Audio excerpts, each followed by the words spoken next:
Gratitude unlocks the fullness of life. It turns what we have into enough and more. It turns denial into acceptance, chaos to order, confusion to clarity. It can turn a meal into a feast, a house into a home, a stranger into a friend. Gratitude makes sense of our past, brings joy for today, and creates a vision for tomorrow.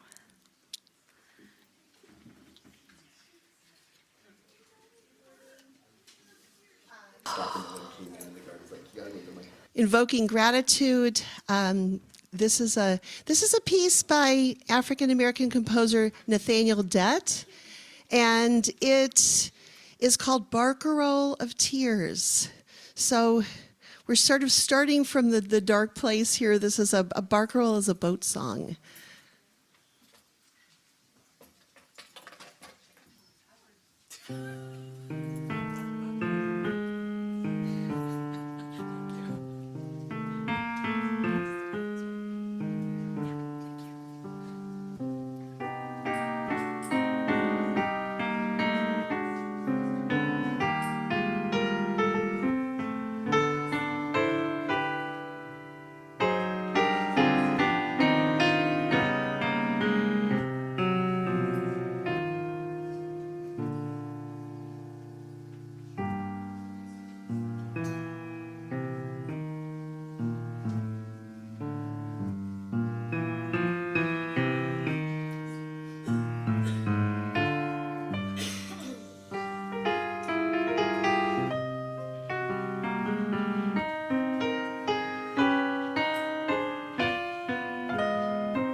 Thank you, Barbara. Welcome to our Sunday morning gathering of Summit Unitarian Universalist Fellowship. I'm Stacy Sasaki, and I'm honored to be your service associate today. I am about 5'8". I'm wearing brown and green dress. I have tortoiseshell glasses on and gold shoes, for those of you that can't see as well as I can see. We are so glad you've chosen to join us today, whether you're here in the sanctuary or joining us virtually on Zoom. Summit is a liberal, religious community bound together by shared principles drawn from world religions, humanist teachings, nature and science, philosophy, and personal practices. We aspire to be a religion of love and inclusion. The mission of Summit is to commit ourselves to building a more compassionate, just, and sustainable world. If you're new to Unitarian Universalism or to Summit and would like to know more about us, we invite you to go to our website, summituuf.org, click on the visitors button, and fill out one of the online connection cards. Someone will follow up with you. But if you're here today and you have questions, we have answers. Ask us, and there's a table outside you can check out things. We wish to acknowledge that our fellowship resides on Kumeyaay, unceded Kumeyaay land, and that for 10,000 years, this land has been and continues to be home to the Kumeyaay people. We recognize the violent history of the colonization of California, and we honor the continuing presence of the Kumeyaay Nation. We have a few announcements today. Jim, Al, you will be next, and then Karen Soderberg. Okay.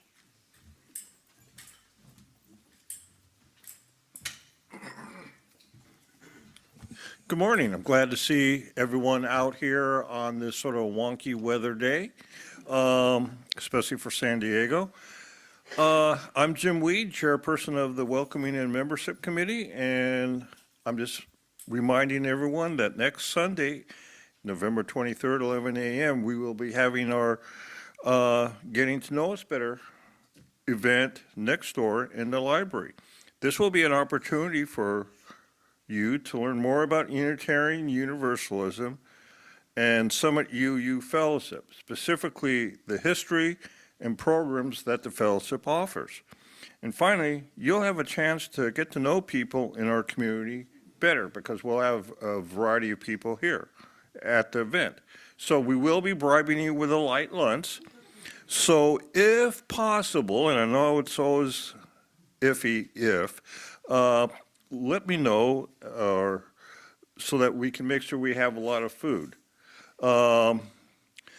You can contact me. My contact information is in the current scene, the weekly e-news, and I actually have a sign-up sheet outside.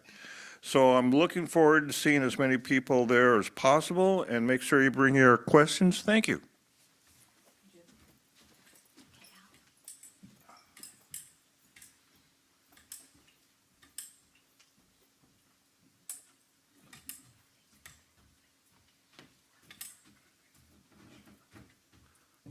Good morning.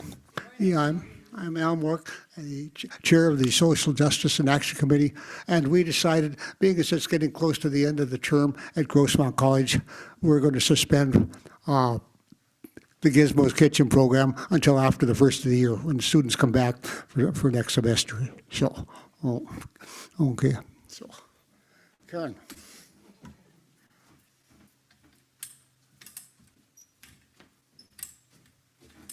Good morning. My name's Karen, and I'm also from the Social Justice in Action Committee. And this year, like Summit has done in previous years, we're adopting a family through the Adopt a Family Holiday Program at Crisis House in Santee. This year, our family is a family of 4. There is a father, age 38, a son's age 17, a daughter, age 15, and another daughter, age 10. Mark has told me he will put up our Christmas tree from which we hang the tags this week. But in the meantime, I have made the tags up, and if you want to donate a gift to this family, you can take a tag. On the back is information about the recipient and their wish list.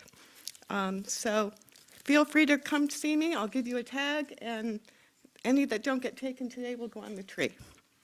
The gifts have to be returned by November 30th here at the church, and then I'll deliver them.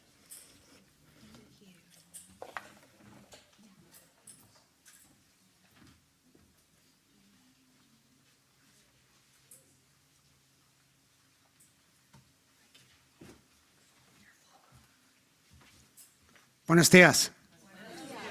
I'm Roland Garcia. I'm dressed mostly in black. I'm kind of channeling somebody. And you are cordially invited. No one should spend Thanksgiving alone. And if you or a loved one are going to be solo on Thanksgiving Day, please come to my house. We are going to have a gathering of many folks from here and friends and family from lots of different places. We'll start at 12. There's a sign-up sheet. Just let me know, one or two folks that are going to be coming and what it is exactly that you're going to be bringing to share. We're going to have turkey, ham, etc. We will. It's an all-day deal, big-time family thing. So if you are familyless on that day, you're not familyless on that day. Come and be part of our family. Thank you.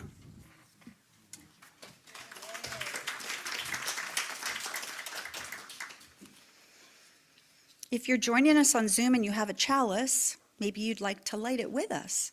The flaming chalice has been a primary symbol of Unitarians since World War II, and it's where we light the fire of commitment to give light to the world. The cup of the chalice is like the cradle that holds us in covenant. And I'm going to read these words by Kathy Rian Starr. Welcome to this place. Welcome to this place of peace. May we find some moments of quiet contemplation. Welcome to this place of celebration. May our hearts soar with gratitude, the gift of life. Welcome to this place of sacred love. May we gently hold all that is broken here. Welcome to this place of inquiry. Here, may we be challenged to open our minds and hearts ever wider. Come into this place of community.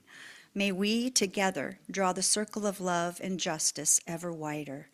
Welcome to this sacred place. Let us worship, celebrate, grieve, and love together. Now all who are willing and able can stand for our congregational hymn and aspiration.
Spirit of this fellowship, may the quest for truth be its sacrament and service be its prayer, to dwell together in peace, to seek knowledge and freedom, and to help another in fellowship.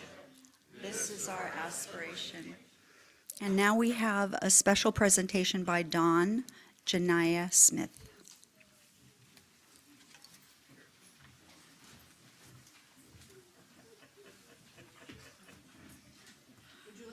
Mic, or do you want the regular mic? Well, I don't care, but you were going to. No, you're starting. Oh, I'm starting. You sure are. But you were going to read what she had said. Oh, what? It's okay. You can start first, and then I'll follow you up. You're the main show. Okay.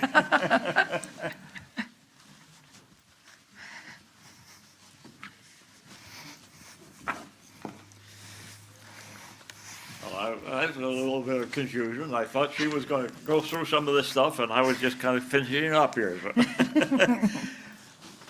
I became a UU while I was in college and continued with the UU church that I had attended while as an undergraduate, eventually becoming a member of the board after I became employed as a teacher in the city where I went to college. It was a vibrant church and a historic building that had once been a stop of the Underground Railroad. While a member of the board there, I learned a lot about the functioning of UU Church and the need for raising income and the part an endowment can play in the finances of a small church. Eventually, I moved around the country, first as a graduate school and then on to different teaching positions. Not all the places I've lived have had UU churches nearby, but when I was there, when there was one that I would attend and sometimes join. When I first came to San Diego, I looked up First Church and attended service the first Sunday I was in town. And aside, I would note how small the UU world is. The first Sunday I got to church early to ensure I could find the church. While I was sitting, waiting, listening to the prelude music, a woman came up to me and said, "I think I know you." It was a woman I knew from the UU church in Tallahassee, Florida. First Church was the largest UU church I had ever attended, and I found that I felt somewhat lost as people did not seem as friendly as members of smaller churches I had been a part of.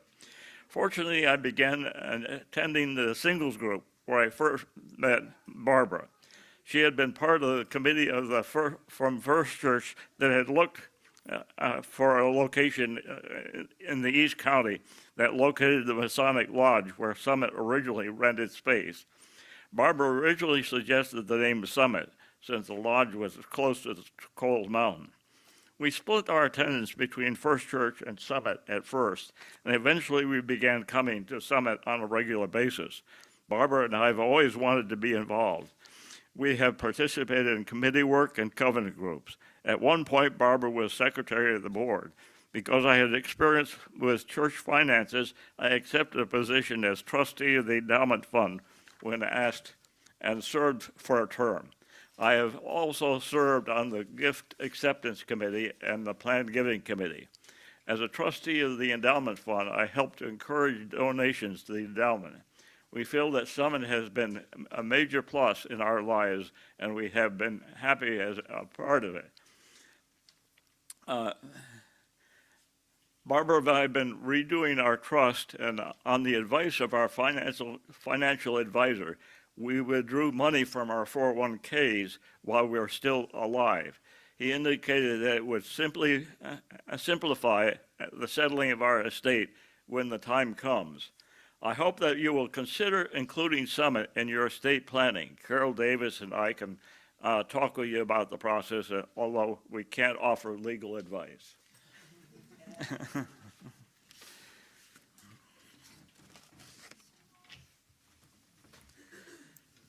Thank you, Don. What I wanted to do with this today was for you to hear from somebody a little bit about why it was important for them to make this part of their Summit experience. Throughout the last 3 years, planned giving donor gifts realized include from Bob Pimflin, am I getting that right? Flimlin, sorry Bob. Mark and Pat Brining, the Mary Jane Downing Trust, Pierre Vaughn and Debbie Wingard, Dawn and Barbara, and Jeff Saar. We give our deepest thanks for this loving gift that we have received from both our current and departed members. Planned giving and endowment fund donors prior to the past 3 years and people who have notified us that Summit is in their estate are included on the beautiful wood donor artwork that is out in our greeting room. I hear Ron in my head saying foyer. I'm so sorry.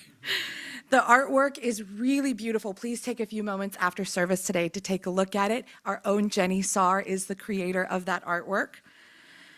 Summit, and she is our Summit member and artiste extraordinaire. So thank you, Jenny, for our very unique and rich display of the donors to Summit's future. Planned gifts realized since Summit's inception total more than $600,000. I'm going to say that number again. Planned gifts received since we have been a community total more than $500,000. That's wonderful. Portions of certain planned gifts are allocated to Summit's endowment fund at $133,000. Apparently, I don't do numbers today. At $133,000, the endowment fund is approaching the $150,000 threshold upon which the endowment fund will contribute directly to Summit's activities. So if you need any help deciding what to do with some of your extra funds, we only need $17,000 more. With the end of our calendar year approaching, it is a reminder that for those of you at least 70 and a half years old, you can contribute to qualified charities, including Summit, directly from your IRA. While these gifts are not considered deductible charitable contributions, they do allow donors to exclude the donated amount from their taxable IRA distribution income, and it can help lower your overall taxable burden. Remember, this is not financial advice.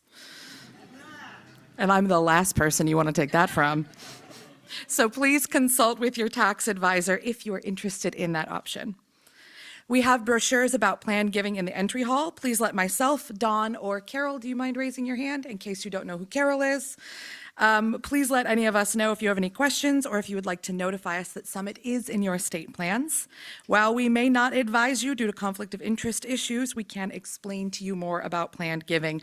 Please go to either Dawn or Carol first, though. And as always, we so appreciate everything that everyone does here for Summit. And we appreciate all the ways that members and friends support our mission, both financially and non-financially. Thank you. And now, please rise in mind, body, or spirit to sing hymn 346, Come Sing a Song With Me.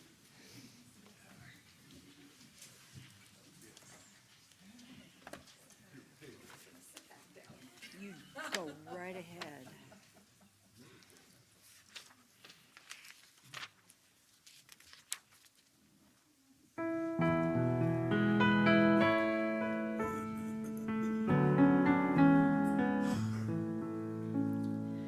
Come sing a song with me. Come sing a song with me. Come sing a song with me, and I might know your mind. And I'll bring you home when hope is hard to find. And I'll bring a song of love and a rose in the winter time. Come dream a dream with me. Come dream a dream with me. Come dream a dream with me, that I might know your mind. And I'll bring you hope when hope is hard to find. And I'll bring a song of love and a rose in the winter time. Come walk in rain with me. Come walk in rain with me. Come walk in rain with me, that I might know your mind. And I'll bring you hope when hope is hard to find. And I'll bring a song of love and a rose in the winter time. Come share a rose with me. Come share a rose with me. Come share a rose with me, that I might know your mind. And I'll bring you hope when hope is hard to find. And I'll bring a song of love and a rose in the winter time.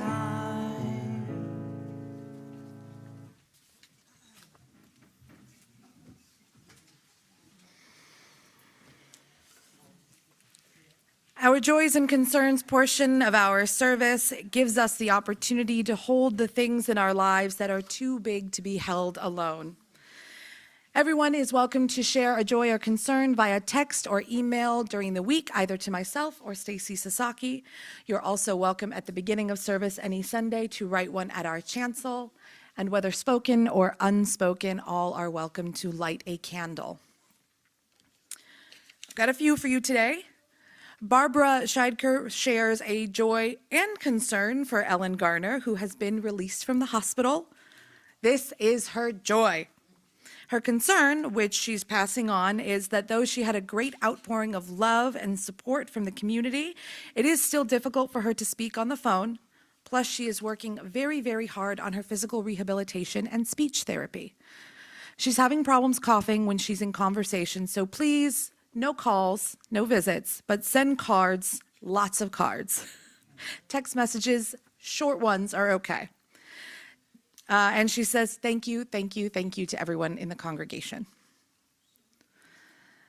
Marianne and Alan Zundell share that their daughter Ray is having a simple but risky procedure tomorrow at 1 p.m. They ask for grace, guidance, wisdom, and peace for all involved. Marianne, Alan, and Ray, we hold you in our hearts. Mejgan Afshan is the executive director of Borderlands for Equity, which is a civil rights organization out of La Mesa, which Summit has engaged a new partnership with. Many thanks to Rin for getting us connected. Mejgan shares that her beloved father, Haji Ali Asghar Afshan, has been diagnosed with stage 4 stomach cancer. I think this is Arabic, and I'm going to do my best. She shares a prayer from the Quran that says, Hasbunallah wa ni'mal wakil wa ni'mal mawla wa ni'mal nasir, which means Allah, the Creator, is sufficient for us, and the Creator is the best disposer of affairs. What an excellent protector and what an excellent helper. And says iltemas idua, which means please keep us in your prayers as we keep you in ours. So we keep Mejgan and her entire family in our hearts as they go through this journey together. And finally, I would like to share a joy. Our beloved Margot has just turned 80 years old. And before we sing happy birthday, because I would love to do that, because 80 years old is fabulous, she expresses much gratitude for how Summit has given so much personal and spiritual bounty to her. Happy birthday, Margot. So we do it? Yep.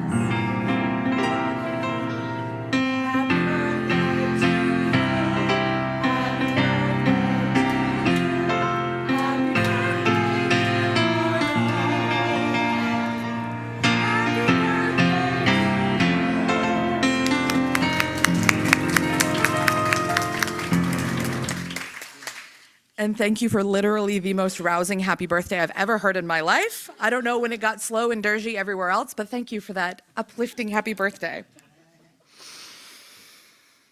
We know that there are so many joys and concerns that are unspoken today, whether personal ones or ones we share for the fears and the joys in our world. We know that there is so much uncertainty and so much wonder, and yet there is so much resilience and happiness in our lives as well. And we hold these dichotomies every Sunday and every day in our hearts.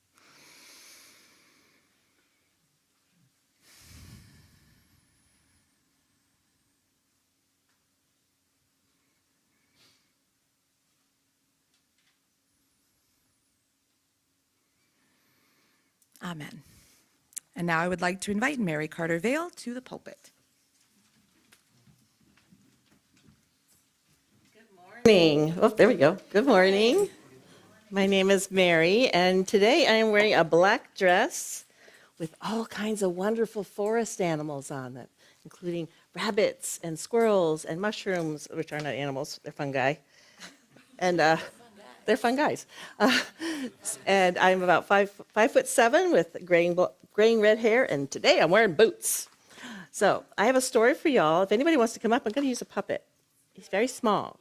If anybody wants to come up to see the puppet up close, you guys can come up and see the puppet. This puppet is a robin, and I know we have birders here.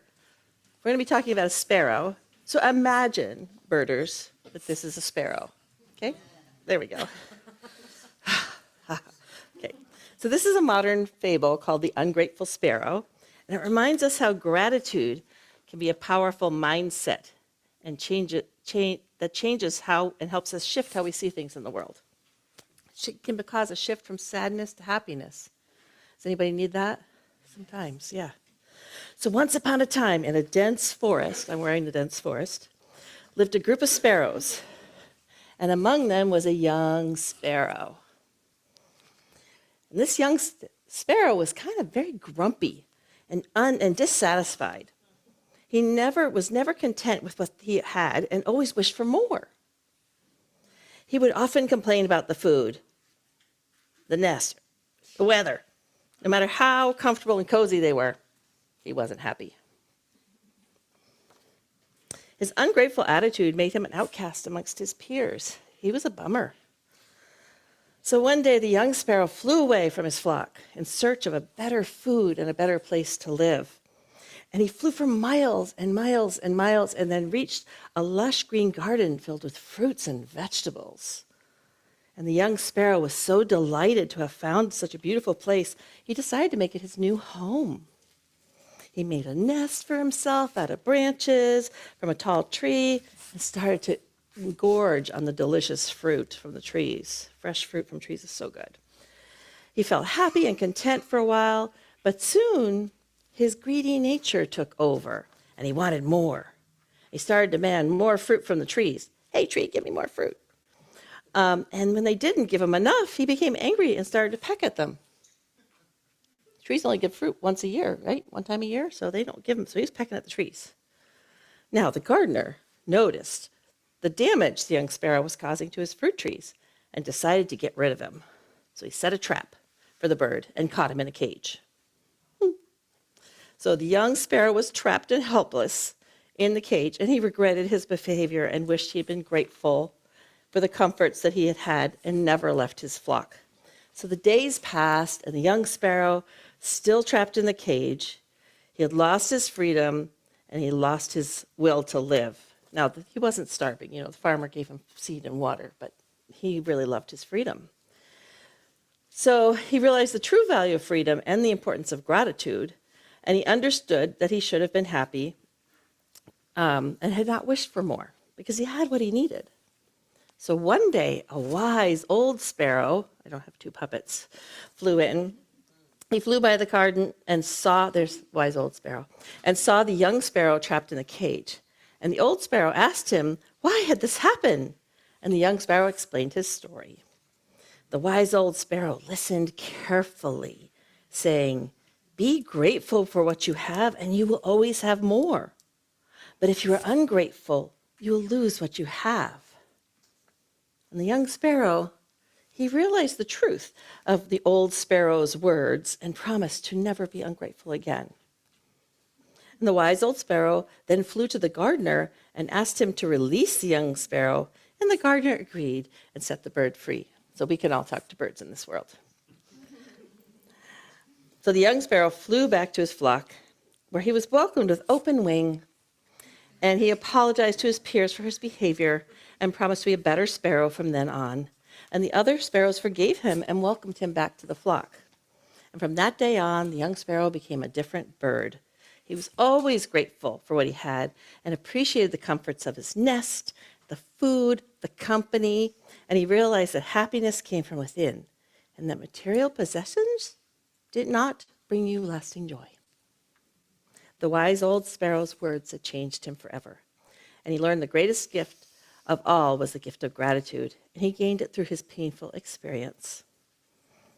So I love this story because it helps us to shift our focus from what's missing to what's present.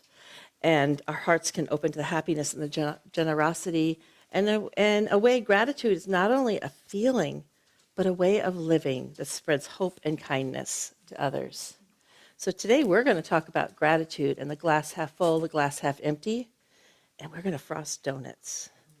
It's going to be fun. We're going to have fun. So we're going to sing the children's recessional, the children's recessional song from Songs of Grace. Is that the one we have on the list? What's on the? Pick a song, Barbara, for us to recess to. Perfect. Play what you got. We will follow along. There we go. Ready? On each person. Who wants to carry the sparrow? Okay. Let's go back and play with donuts. Help each others learn, or and search for what is true.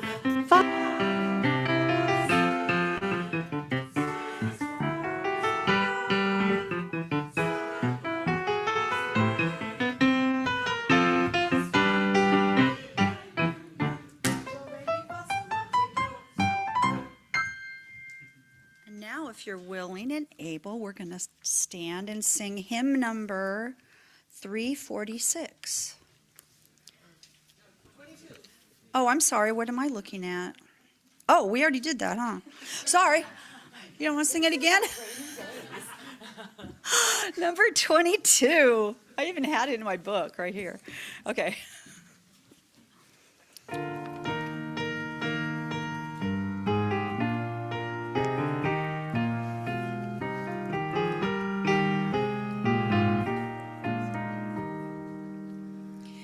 Dear weaver of our lives, design those patterns all obey.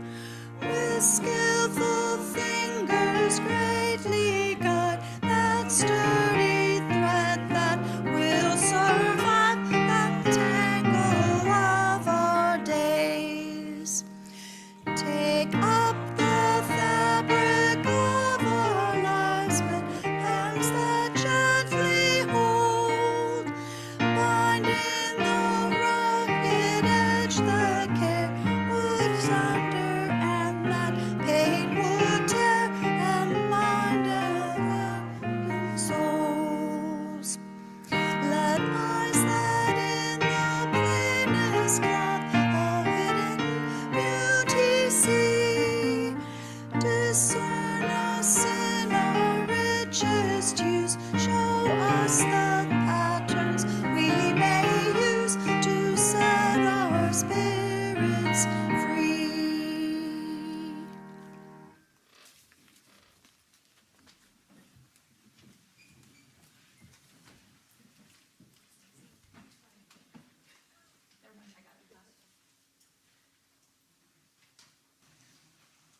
Very belatedly, because we're halfway through the service now. Good morning. I am the Reverend Casey Marie Pandell. It is my honor and my joy to be the minister here at Summit Unitarian Universalist. Whether it is your first visit or your 5,000th visit, you are whole, you are holy, you are loved, and you are so welcome here. And gosh, am I grateful for chairs today, because this week I found out that you can have an arthritic flare-up from like stress and cold weather at the same time. So I will be seated today, and I appreciate your patience with me while I do so. Please join me in a time of silent prayer, meditation, or reflection as I read words from Alex Jensen entitled, "Don't Argue with Salvation." Don't argue with salvation when it arrives on your shores. Don't try to dismiss or deny it. Give it your undivided attention. Do not be ashamed of how or why or when you have found it. Your journey here has been sacred. Greet salvation as an old, welcomed guest. Meet it not with fanfare or pomp. Instead, put the kettle on to boil. Pull up a chair and let it speak life to you. Find the tender parts of your body and soul that are warmed by its words. Don't argue with salvation when it arrives at your door. Bid it wide welcome. Don't be ashamed of where the path has led. Do not be embarrassed from all the detours or missed plans. Don't be shy about what it is that feeds you, that nourishes and refreshes your soul. Don't be ashamed with how it greets you instead, welcoming you in its warm embrace. How could it be anything different? Don't argue with salvation when it stirs in your heart, when it brings you to act for others, when it calls you to street corners and picket lines. Don't question it too harshly to the point of missing it as it passes through. Relish it with every glimpse. Savor it with every taste of hope and good news. Don't be afraid to bring that blessed good news to others, to let your beautiful body carry its light, though heavy, burdensome. Don't be afraid when its saving power destroys just as much as it rebuilds, uplifts, and renews.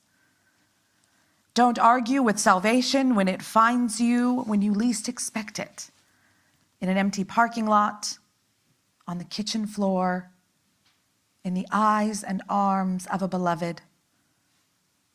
Don't try too hard to count its many ways, for they are immeasurable. Don't exhaust yourself with naming it in words that fail to grasp it with loose fingers.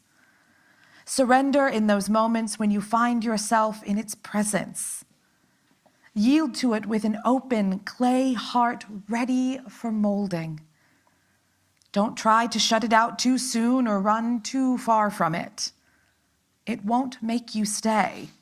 Indeed, it can't. But it sure wishes to welcome you home. Don't argue with salvation when it saves your life, when it harbors your soul from great pain and harm, when it stays with you in the midst of the storm. Don't give up on it too soon if it arrives a bit later than expected. I promise it's working on it. Don't be too angry if it doesn't look like you expected it to. Love it as you love your best self. Love it as your worst self. We could all use more grace. Serve it with all of your heart, mind, soul, and strength. Don't worry about its fragility. If it truly can take or bear the trials ahead of you and already in your midst, it is so much stronger than you think.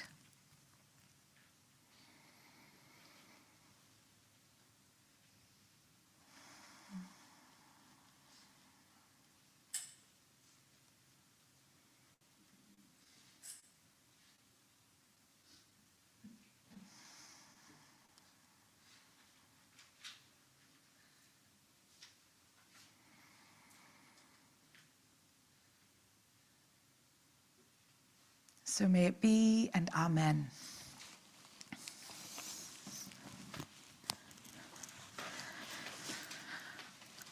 So one of the things that we do here at Summit is called covenant groups. Who in the room has done a covenant group before? Are you in one right now? Most of us in the room. Fabulous. If you don't know what a covenant group is, I promise I'm not going to leave you hanging. It's something we call small group ministry. And what that is it gives small groups of people the chance to get to know each other and to do the spiritual work of being in a community together in small, small doses. Now, as far as covenant circles go, covenant groups, covenant circles, chalice circles, they go by a few different names in Unitarian Universalist circles. They're generally groups of 5 to 10 people who meet usually monthly, sometimes every other week or every 2 weeks, things like that. Kind of depends on the group, which is the most you thing I can think of. And they have materials that they discuss together. Sometimes they do it over dinner. Sometimes they do it on walks. Sometimes they do it at each other's homes or here at the building. Any kind of way, again, so you of us, whatever works for that group, to get together to hold those spaces. The big thing about the covenant groups is that it's a commitment to be in that space together and to learn and grow together. And it usually lasts all year long. Some communities will keep their same groups for years, and that's the way Summit does it, usually.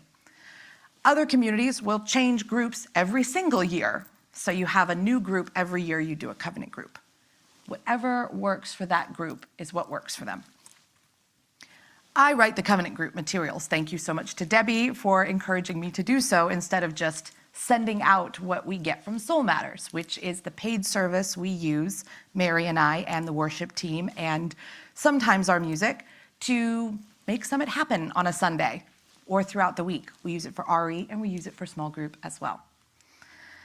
I give you all that background because gratitude can be touchy sometimes at best. And one of the questions, so I use the small group materials from Soul Matters to help direct my sermons and my covenant group materials. And they have a big section of like 20 different questions. And I go through those questions and I decide which ones kind of spark my interest. Because if it gets me interested, it's going to get you guys interested, I hope. And one of the questions this month, which I think I reworded because it felt a little pointed, was, you know that you're living someone's dream life, right? Who in this room feels like anyone could be living their dream life right now? Go ahead and raise your hand. Yeah, I got one sort of half shrug. That's a good start. It's hard to think that we're living someone's dream, right? We think about all of the things that we have to do, all of the worries, all the fears, all the pains, all the sorrows. Who on God's green earth wants to live my life? 8 years ago, if you told me that when I was in my first covenant group, I would have looked at you like you were absolutely bonkers. 8 years ago, let's see, it's November, so August, September, October, November. 8 years ago today, I was 3 months out from having watched my boyfriend die. Who on God's green earth would have wanted my life 8 years ago today? I was in a fog, to say the least, and I would be for 5 years. It took a community like Summit for me to understand that there was still something beautiful happening in my life. Even when I wanted to tear out my hair, when I had thoughts like, gosh, I would just be so much happier if I was where he was. Now, I want to be clear, this isn't a cry for help, I promise. I never wanted to hurt myself, but those are some of the thoughts that I was going through. Because see, this person I had decided I wanted to marry. We had had conversations about it. We had, even though I, at this point in my life, don't want children, when we were together, he and I had 3 daughters that we had already named for ourselves and had whole conversations. He wanted to name one Dulcinea, and I still don't know why. And then he wanted to name another one Danielle. I was like, you can't do that. One of those 2 is going to hate us. We had this whole life plan together, but it was on pause the whole time we were a couple because he was sick our entire relationship. And then I had the blessing and curse to also get to be there and hold his hand when he died. So I had this whole life plan before me. I was 27 years old, and I could see my future bright and shimmering, and it was gone in an instant. My entire world fell apart. And I had support. I had lots of friends and lots of family who did the best they could to support me through the grief. But when you're the only person in your circle who's been widowed, what the heck is anyone supposed to do with you?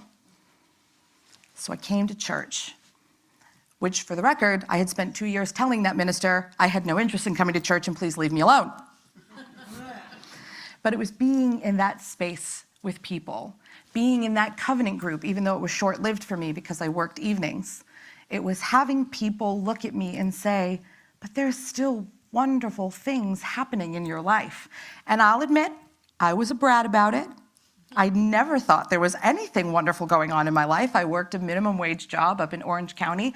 I think at the time I was a front desk person for Massage Envy, which is a great job, don't get me wrong. It was not what I wanted to be doing. Because at that point in my life, I had visions of being an Oscar-winning A-list actress living in Hollywood and married to my wonderful Dan and maybe having kids on the way. And that wasn't my reality. How was I supposed to be grateful for something I didn't ask for and, darn it, I didn't want? And then I heard the call to ministry. And it is no accident, I think, if you're wooey like me, that you feel led to certain places. Because a door opened and I said yes. The door opened, do you want to come to church? And I said, sure, why not? I've ignored it for 2 years. I might as well go now. And then the question was, do you want to be in a service and do a reading for me? And I said yes. And the door opened and said, do you want to be on the worship team? And I said yes. And the door opened and I heard that bell ring that said, do you want to be a minister? And although I have been told by colleagues not to tell people that the choice was this easy, it was very easy for me to just say yes. I have colleagues who agonized over being ministers for years, so it's very unpopular to say that because I just went, sure, what's the worst that can happen? I promise there was more thought behind it than that. But it was simple because I had been in the worst place that I could see. So what else could I do but go up? And that's really where I'm talking when I say there is something to be grateful for when we don't get the things that we want. Because if I got that life, I wouldn't be sitting here with all of you, would I? There is no chance in heck that I would be sitting here in front of all of you as a minister today. And I firmly believe that losing everything, as painful as it was formative, transformative for me finding this life-giving faith and finding these life-giving communities where I get supported and can say yes and can go on these journeys with people. I'm so grateful because it's a little hard sometimes to know if this work, quote unquote, matters. I'm grateful for being in a community where I hear from people that being in this space with you matters. That the work that I get to do because I lost everything matters. And then I get to come and do that work with you, and then I get to see the work you do that matters. Because I see it every Sunday when I'm here, when we open our doors to each other, strangers or longtime friends, when we join forces with teams like Borderlands for Equity and Michigan and any other social justice work we do, I see that it matters. How many of you in this room, and if you're on Zoom, I'm sorry, I can't see you, how many of you in this room are living a life that you did not expect you would live? Yeah, most of you. And sometimes you can still see that life that you didn't live. And it's okay to still grieve it, too. I'm not saying you have to look at the new life you're living and think it's perfect and all roses. There are storms, and there are rainbows after the storm. And sometimes we get them both at the same time. I'm not saying that to be grateful, you have to just push everything aside. And I'm also not telling you, like, the bad things that happen to you make you stronger, because that's not how that works. But they can be foundational for you finding a new way. And I know it's hard. I know that you can look at the terrible things that happen in our lives, whatever that may be for you or a beloved, and think to yourself, how do we survive this?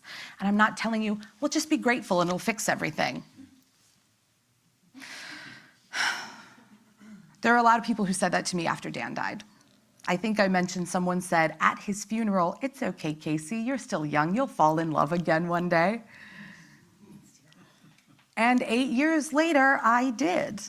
And I'm so grateful to know that my heart can be open as much as it is because of what I have been through.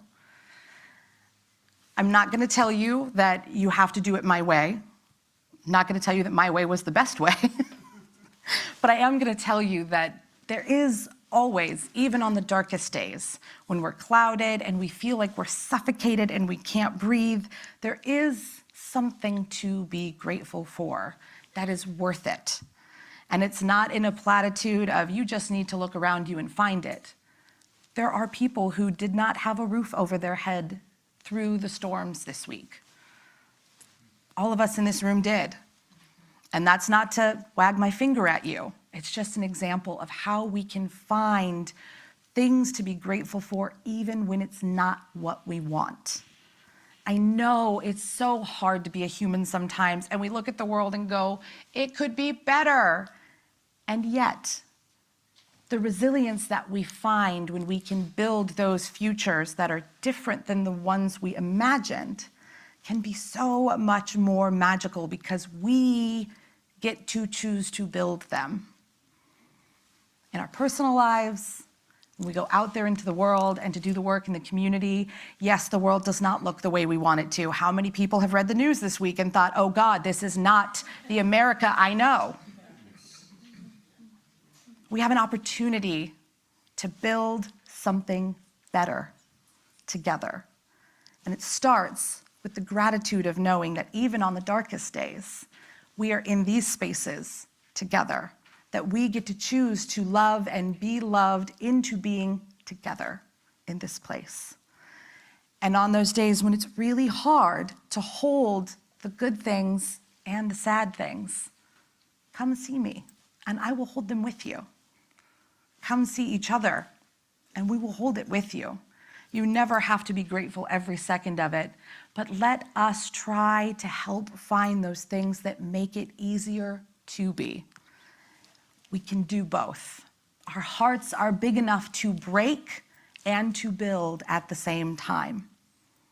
And I'm happy, so deeply grateful that I get to do that work with you, because sometimes all it takes is yes. So may it be, and amen.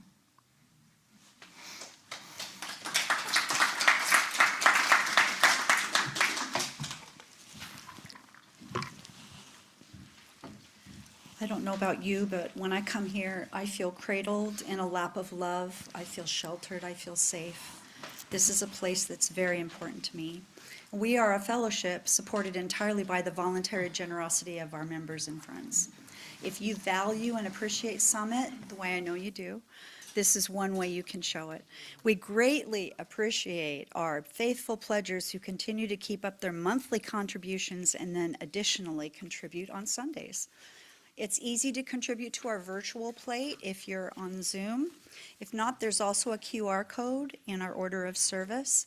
And now we'll gratefully accept your generous donations during the musical interlude. So I am going to play and go out of my comfort zone and sing Good Morning Heartache. I was going to just play it and read you the words, and then I thought, no, these words are so perfect for what we're doing today. This is Billie Holiday's. She didn't write it, but made it famous.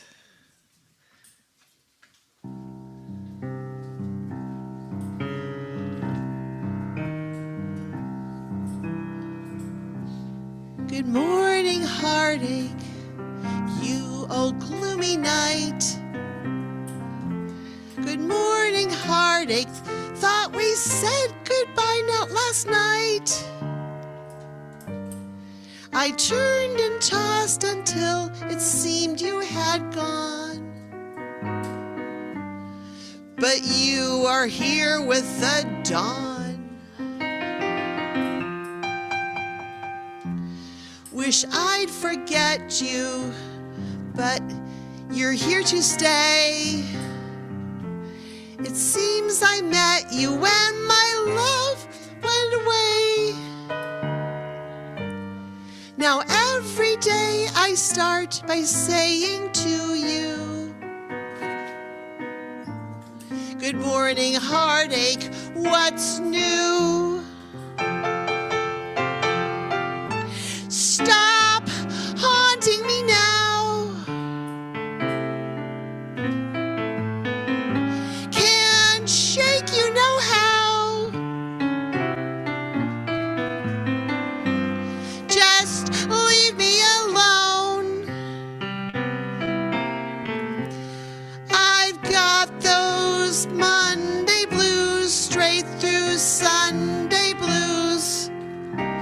Good morning, heartache, here we go again. Good morning, heartache, you're the one who knew me when. Might as well get used to you hanging around. Good morning, heartache, sit down. Thank you.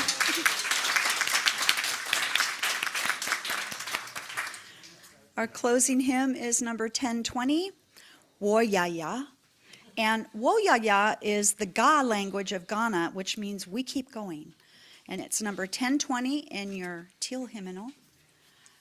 I didn't know that. Yeah, That's I cool. researched and stuff. Woo. Okay, if you are looking in the hymnal,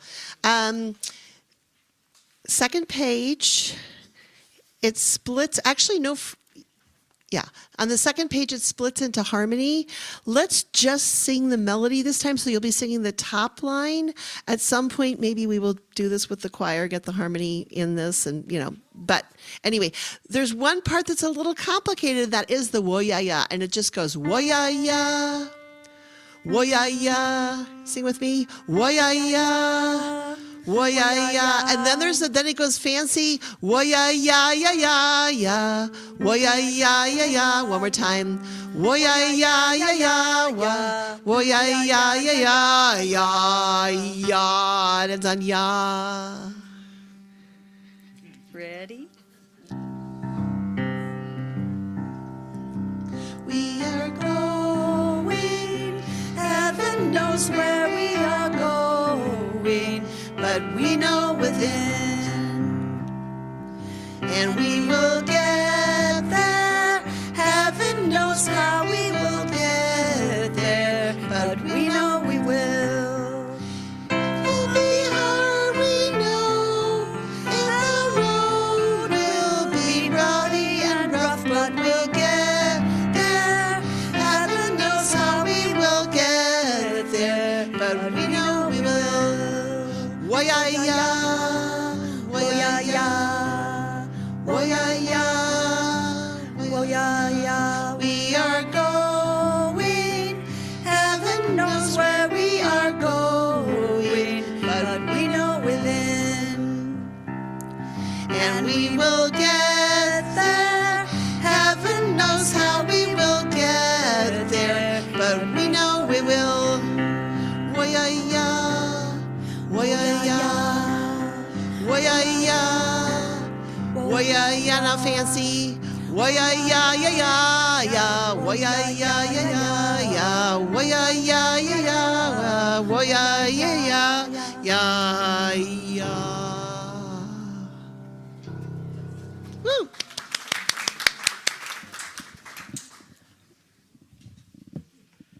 And our benediction is now, yes, and that's not me. It could be if you want it to be, but that's okay.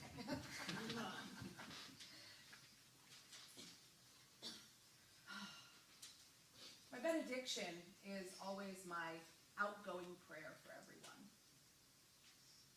I hope on the darkest days that feel really, really hard. The darkest days where you feel so confused and so lost, there is always something grounding you there. There's always something worth seeing and worth loving about ourselves, about our situations, even if it's the most minuscule thing. Even if it's, my hair looks good today, if that's what gets you out of bed and out into the world and sharing the light that each and every one of us has inside, that is enough. And sometimes I think it's important to remember that just as you are right now, those of you sitting in the room, those of you watching at home, this exact moment, you are enough. However broken you feel, however lost you feel, how much joy you have singing in your soul, you are always enough. And that in and of itself is always something to be grateful for. Amen, shalom, salam, ashe, namaste, and blessed be. Go now in peace. May the light within you be a blessing to the world. We extinguish this flame, but not the light of truth, the warmth of community, or the fire of commitment. These we carry in our hearts until we're together again. Thank you for all being here today, and after our closing circle song, we will have a 5-minute break. Then please be seated if you wish to participate in our community gathering, which is always wonderful. Afterwards, we're invited to go to the salon for refreshments and fellowship. Now rise as you're willing or able, and hold hands for our closing circle song, and if you don't want to hold hands, that's okay. We're joined by spirit.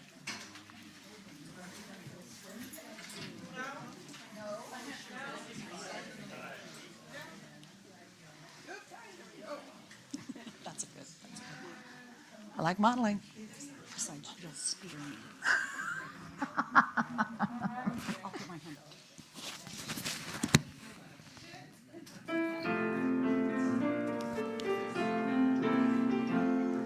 Together, hand in hand, in fellowship we stand. Before we go, we'll share the glow of standing hand in hand. Together, hand in hand, in fellowship we stand. Through laughter, tears, through hopes and fears, together we shall stand. Woo!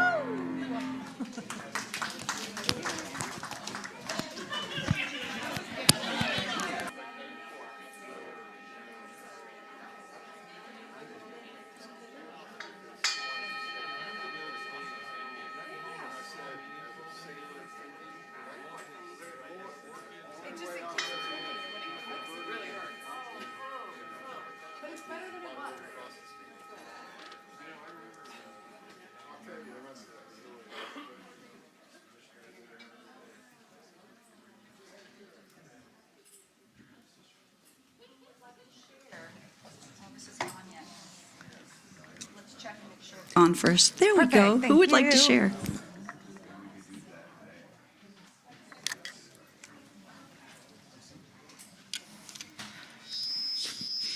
First of all, thank you for your wonderful happy birthday wishes. And I want to say, I think this topic today couldn't be more timely. You know, that we are in such an intense time of just one giant question mark. What the heck is going on? But I think also that one of two favorite poetic phrases that come to me when we think about times like this. One is, we're at a fertile void.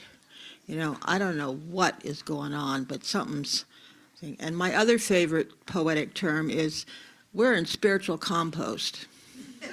You know, I won't say the S word, but I often, I've got to find a lyrical way to say it so it doesn't come out gross. But so spiritual compost came out as substitute. But we are, and it's like as I've turned my age, it's like I don't think of myself as old. I'm getting seasoned. We're all getting seasoned. I'm aging like a fine wine. I'm gratitude. I am in really good health, except for this clunker, but it's going to be off in 3 weeks. And I always have been. And I don't intend to check out anytime soon. I plan on being here for quite a while. I'm grateful. And just to keep on dancing and prancing on the earth. But I think this is an interesting time. And the other two very solid grounding things that keep me navigating is, you think about it, every time we breathe in new life and light. And our life isn't the same. And every time we exhale, we're letting go, making space, a fertile void for what's trying to arrive. And every day there's night, and then there's light. So those may be common things, but I find them very nourishing. They're very helpful in these times of discouragement. The one last thing I just want to raise as a kind of a reflective question, maybe we'll talk about it. When I was reviewing this idea, how do you stay grateful in the difficult times? One of the most difficult things for me, and I'm still working on it, is forgiveness. How do we forgive? And I've done a pretty good job with most people, but I still have some situations and things and people that I'm getting there in pieces. But maybe that could be another topic at some time, because forgiveness, it's part of gratitude, but I don't quite know where that paradox fits in. So thank you today for the wonderful envelope to hold it all.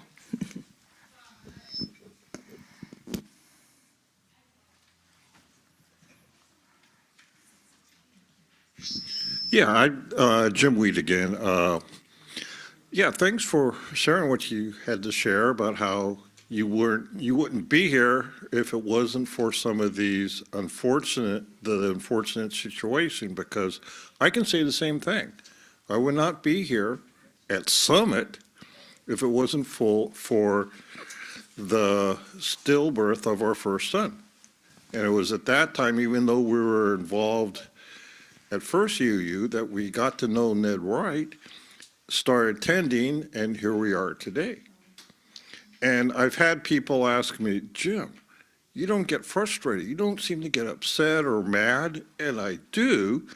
Most of the time, I'm able to step back, give a perspective of, yeah, this isn't something I love, but compared to some of the other crap I've dealt with, it's just nothing.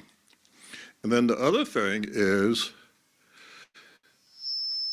after the stillbirth, Eleanor and I became involved with a support group. And part of that support group was going to speak to different groups, often doctors and nurses.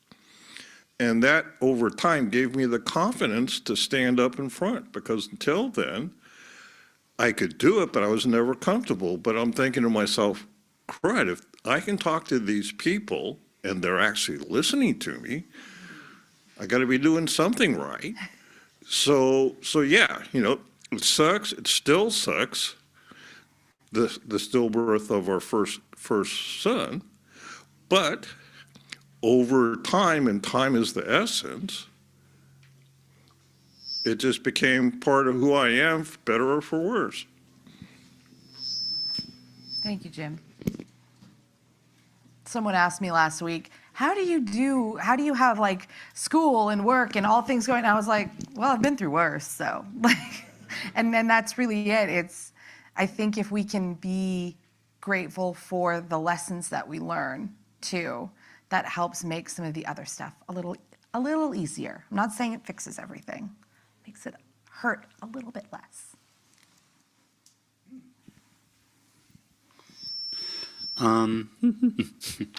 So the word that has been stuck in my mind is the word optimism. So I approach life with optimism, and when it comes with like it's like a double-edged sword. It's like it can be a blessing and a curse, where sometimes the mood doesn't call for optimism; it calls for being in the situation.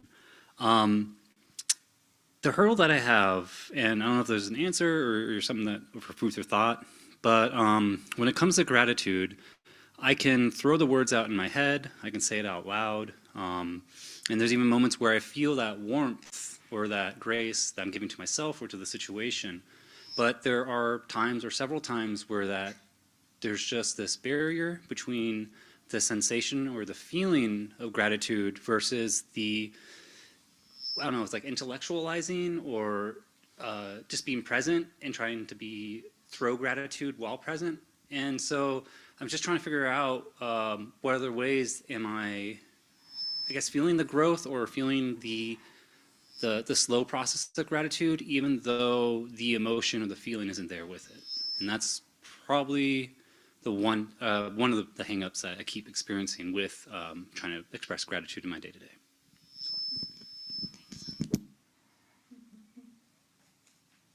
Sometimes I think there's a little wisdom in fake it till you make it too, bud. Yeah. Not that that's an easy answer, not that that solves it, but. This morning, my husband was playing with his computer, and I got a snippet of something. They were talking about Shakespeare's quote that ends with sound and fury signifying nothing. And as it went on, Woody Allen started talking about that and explaining his impression. And I was listening to it, and it sounded so negative, that this is all about nothing and there's nothing there. And then I saw the gratitude this morning, and that made sense to me. And recently, I heard someone say you should always, no matter what the situation is, look around and find something to appreciate instead of dwelling on the negative. For me, sometimes it's just driving to Starbucks in the morning and seeing the sun come up in the beautiful sky. So I choose not to think sound and fury signifying nothing.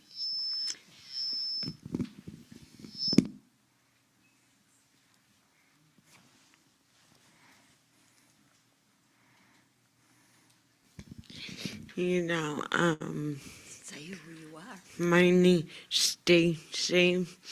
I've been in my own little world lately, trying to help mom and all that. I forget I need time for myself. I always want to take care of someone, but being home here helped me. And I'm gonna come back now. What you said today, Casey, really opened my eyes today. So thank you.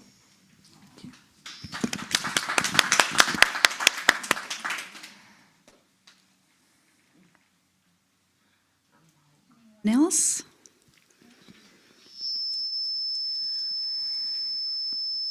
Ministers Book Group at noon. Oh, Jenny's ready. Jenny first. Don't be apologetic for that. No, I was just kind of, I don't know whether to say something or not, but when you were listing all, you were talking about salvation, and which is kind of one of those words that really makes people cringe, because what the heck does that mean? But then you were listing all these things, and you said, if it comes in an empty parking lot, which is exactly what happened to me. I was in an empty parking lot, and I have to say, I guess that only thing I could call it was salvation, because it changed my life. And it was a totally audible, clear, outside my physical self voice. And it said, trust in God. And I went, what? Because I was an atheist, and I'm looking around in the parking lot, and look in the back seat of the car to see if there was anybody in the back seat of the car, because it was that audible. And it wasn't anything I thought myself, because I didn't think like that. So what are you going to do? So I said, okay. You take this. And from then on, actually had a small voice that would advise me, and I would argue with it, and until I finally said, okay, we'll do it your way. But one of the most remarkable little pieces of advice that this voice has given me was accept all invitations, which was like what you were saying when you say, I said yes. And I realized that by accepting all invitations, you're part of what you're doing is facing fear and opening yourself to all the possibilities of goodness that are out there, and because why would it be bad? If somebody is asking you to do something, really, what do you have to lose? And you have so much to gain. So I know people have heard this story before, but it still seems like the council of accept all invitations has really served me well. One of them was coming here.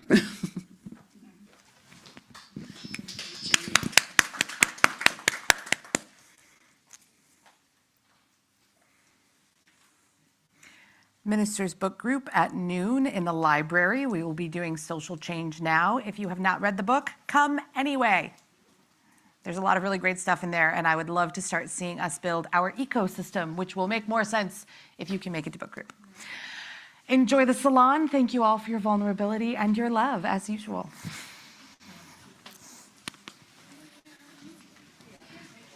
Down with the bad.